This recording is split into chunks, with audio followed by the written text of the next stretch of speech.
Hi everybody, Monica Bodierski here, artist and author of the Shadowland Tarot and the latest 4th limited edition House of Shadows Lenormand. So thank you so much for your support. My goodness, it's been busy. I'll tell you, I just finished the World Divination Association Lenormand Summit and I offered a spread that I think you will really enjoy. So I'm going to do it though. You can take your pick. You can use a Lenormand deck if you like, or you can use the Shadowland Tarot. Here's a picture of it, okay? This is the pyramid, and it is specifically for shadow work. So the 3 cards on the bottom are our subconscious, okay? This is where shadows hang out. So the bottom 3 cards are going to form a sentence and give you an idea of what's going on in your subconscious for shadows. The middle 2 cards are going to offer you the effect the shadow's having on your life and the suggestion or the advice solution to this shadow and how to integrate it and bring it into the forefront of your thinking and integrate it. So, you know, you're a whole person here.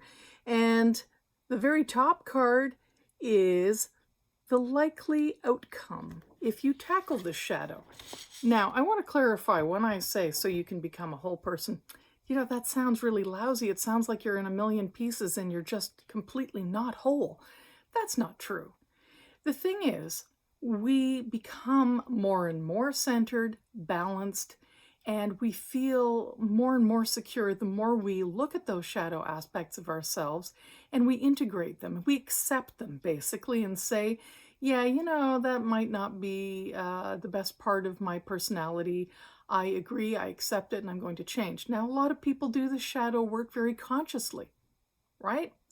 They're doing it in a way that, you know, you have a conversation with someone and they say, you know, when you do this, it makes me feel this way. And, you know, you might stop and admit, yeah, you know what, I do that, and it's not very kind, and I will change it. That is in our conscious mind, and something that we all do, and we can evolve, and we do that fairly frequently, I think. It's just called growing up and maturing. We become more and more conscious of the effect we have on other people around us. But what about those really repressed parts that we just don't recognize, we don't want to see, we don't want to look at because we're ashamed, or we can't see it because it's just out of our grasp? Well, this spread's for you. So give it a try with me, okay? So I have 3 cards. I just drew them at random here. Honestly, a lot of people think I'm picking these. Nah, I just pulled these cards, okay? So I pulled, and I'm using the Shadowland Tarot. If you want to use the Lenormand cards, any Lenormand cards or tarot, it's fine, okay?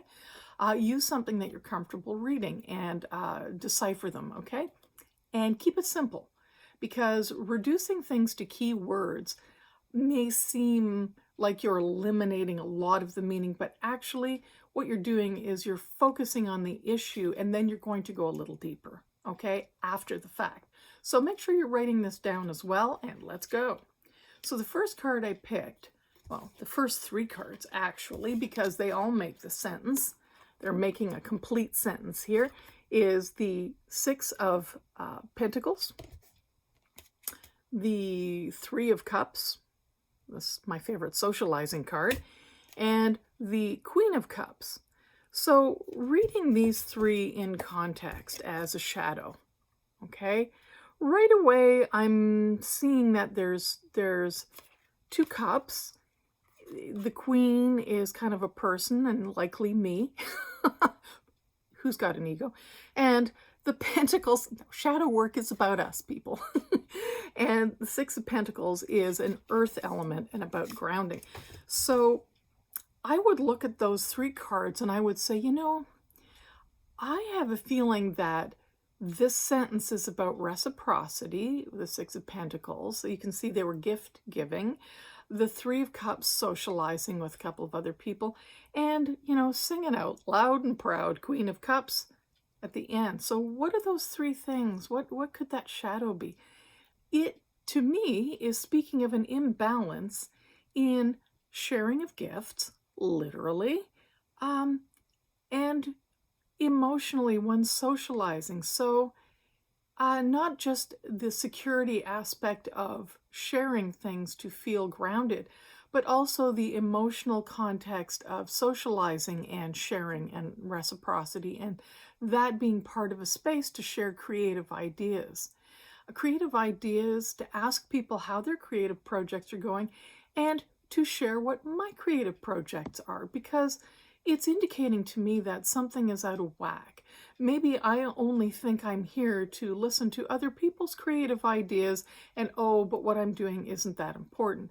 Or maybe at times I'm being very overbearing and saying, hello, it's all about me and my creativity, and I'm ignoring other people's creative input. Either way, to me, the shadow is an imbalance.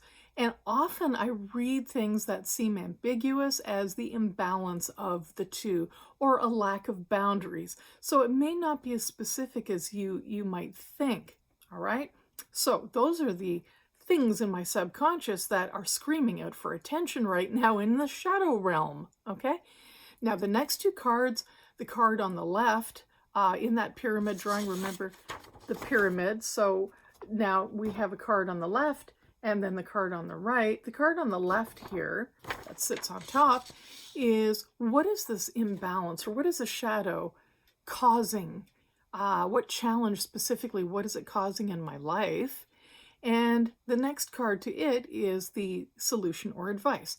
So the challenge, it seems, in my world is the Knight of Pentacles, who's on a snail, the slowest knight of all, with a little bag of cash, creeping along very, very slowly. Okay, so wow. Okay, so what could that possibly be as a situation?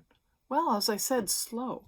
It's easier for me to read these cards because I drew them. There's a grasshopper on the snail. So why is the grasshopper riding a snail? If the grasshopper can hop, I think it's causing me to slow down dramatically, maybe be too methodical, maybe too structured. Sometimes I refer to the Knight of Pentacles as the accountant card. No offense to accountants. I can get very rigid and methodical. As artsy as I am, I'm a business person, so sometimes I can get a little rigid that way. And the card is saying it's causing you to slow down and be a little too cautious. Too cautious. Okay, too cautious.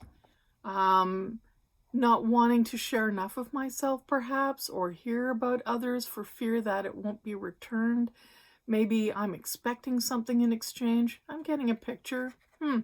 Jot all these things down in your own journal, okay? Not about me. Yours. Okay.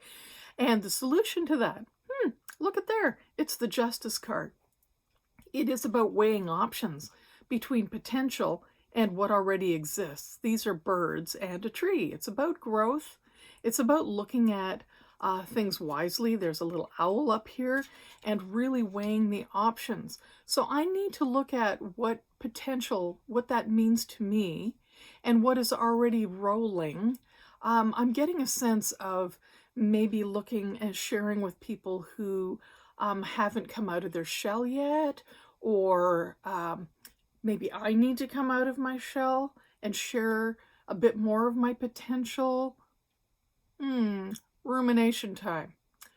And if I follow the advice that is given in that card, the final card is the likely outcome.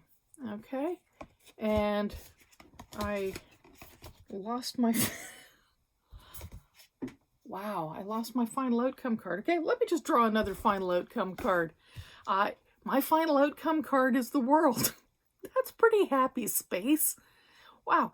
The world to me is very much about seeing how I fit in. It's about being balanced. It's about standing in the center of the elements, which to me is balance. It doesn't mean you are the center of the universe. It means you understand yourself in relationship to others. If I understand myself in relationship to others, and look how that relates to the potential as opposed to what's already occurred. if I understand the different phases of development, not only of myself, but of others, maybe a little bit more clearly, the outcome seems to be that understanding myself in relationship to others is giving me a much healthier idea of boundaries, what I will take a chance with and what I won't. What is protecting me, what is perhaps restricting me.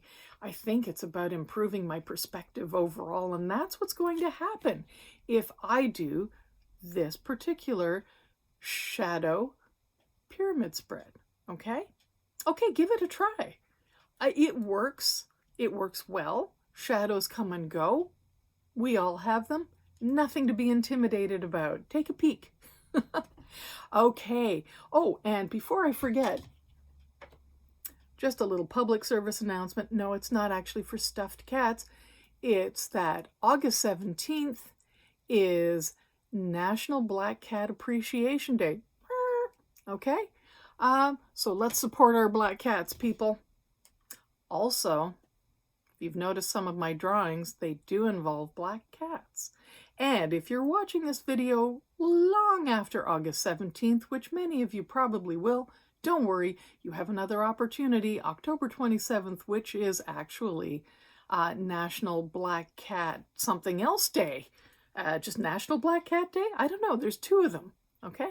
Which is really nice, because often people think they are symbols of bad luck, when we know that is not true, okay? So, you know, just appreciate your cats, people, especially like my hypoallergenic cat.